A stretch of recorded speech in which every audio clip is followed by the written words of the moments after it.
آج ہمارے مضمون کا عنوان ہے قومی لباس اور فیشن۔ پہلا پوائنٹ اس حوالے سے ہے قومی لباس پہننے کے فائدے، دوسرا ہے قومی لباس پر فیشن کے اثرات، اور تیسرا پوائنٹ یہ ہے کہ نوجوانوں میں فیشن زیادہ کیوں مقبول ہو رہا ہے۔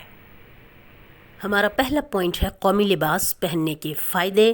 تو قومی لباس پہننے کا سب سے بڑا فائدہ تو یہ ہے کہ یہ کسی بھی ملک اور قوم کی شناخت کا اہم ذریعہ ہے۔ مثلاً کسی جگہ بہت سے ممالک کے لوگ اکٹھے ہوں اور سب اپنے اپنے قومی لباس میں ہوں تو پہچاننے میں کوئی دشواری نہیں ہوگی کہ کون کس ملک سے تعلق رکھتا ہے۔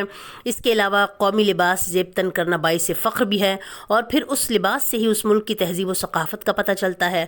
مثلاً ہمارے ملک پاکستان کا قومی لباس شلوار قمیض ہے، جسے پہن کر قوموں کی برادری میں اپنی پہچان کرائی جا سکتی ہے۔ ہمارا دوسرا پوائنٹ ہے قومی لباس پر فیشن کے اثرات۔ تو پوری دنیا میں فیشن میں جدت اور تیزی سے بدلتے ہوئے رجحانات کے اثرات قومی لباس پر بھی مرتب ہوئے ہیں۔